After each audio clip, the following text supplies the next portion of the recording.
बलात्कार के अपराध की अनिवार्य शर्त प्रवेश यानी पेनिट्रेशन है, ना कि वीर्यपात इजैकुलेशन। बिना प्रवेश के वीर्यपात होना बलात्कार का प्रयास माना जाता है, ना कि वास्तविक बलात्कार। ये टिप्पणी करते हुए छत्तीसगढ़ हाईकोर्ट ने 20 साल पुराने एक मामले में आरोपी की सजा कम कर दी। अदालत ने स्पष्ट किया कि आरोपी ने पीड़िता को कमरे में बंद किया और जबरदस्ती की। ये बलात्कार की तैयारी और प्रयास की श्रेणी में आता है। क्योंकि पूर्ण रूप से पेनिट्रेशन साबित नहीं हुआ, इसलिए इसे आईपीसी की धारा 376 के तहत बलात्कार नहीं माना जा सकता।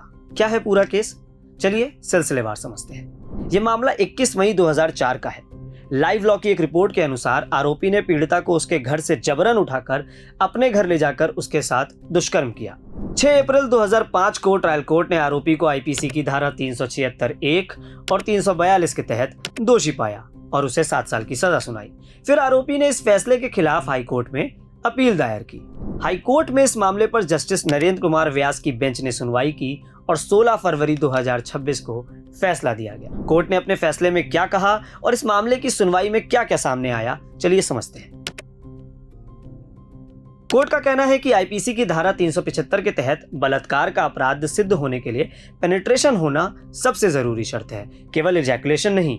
कोर्ट ने कहा, बलात्कार के अपराध के लिए प्रवेश यानी पेनिट्रेशन अनिवार्य शर्त है, ना कि वीर्यपात इजैकुलेशन। बिना प्रवेश के वीर्यपात होना बलात्कार करने का प्रयास माना जाएगा, बलात्कार नहीं। पीड़िता का बयान। कोर्ट ने पाया कि पीड़िता के बयानों में विरोधाभास था। एक जगह पीड़िता ने कहा कि पेनिट्रेशन हुआ, लेकिन क्रॉस एग्जामिनेशन में उसने कहा कि आरोपी ने उसके प्राइवेट पार्ट को स्पर्श किया और बाहर ही वीर्यपात हुआ, लेकिन पेनिट्रेशन नहीं किया। पेनिट्रेशन शब्द का यहाँ मतलब होता है पुरुष के प्राइवेट पार्ट का महिला के प्राइवेट पार्ट या शरीर में प्रवेश करना, जो कि रेप की धारा लगाने के लिए एक अनिवार्य शर्त है। Medical report. मेडिकल जांच में भी हाइमेन सुरक्षित पाया गया था। हाइमेन महिला के एक प्राइवेट पार्ट का हिस्सा होता है जो पेनिट्रेशन के दौरान डैमेज हो जाता है। हालांकि और भी वजहों से हाइमेन डैमेज हो सकता है, पर इस केस में वो डैमेज नहीं था और डॉक्टर ने बलात्कार की पुष्टि को लेकर भी कोई निश्चित राय नहीं दी। कोर्ट ने माना कि आरोपी की गतिविधियां जैसे दरवाजा बंद करना, कपड़े उतारना, बलात्कार करने की सीधी नियत और कोशिश को दर्शाता है, इसलिए उसे धारा 511 के साथ धारा 375 के तहत बलात्कार के प्रयास यानी अटेम्प्ट टू रेप का दोषी माना जाएगा, बलात्कार का नहीं। कोर्ट ने उसकी 7 साल की सजा को घटाकर 3.5 साल की कर दी। कोर्ट ने यह भी दर्ज किया कि मुकदमे के दौरान दोषी पहले ही लगभग 1 साल की हिरासत काट चुका है।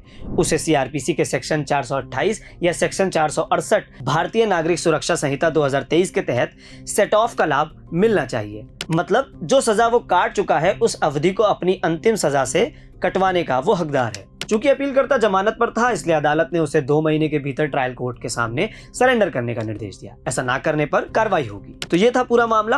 आप इस पर क्या सोचते हैं? हमारा कमेंट सेक्शन खुला है। मेरा नाम प्रशांत है, आप देख रहे थे प्रभात खबर। प्रभातखबर.com, विश्वास वही, रफ्तार नहीं।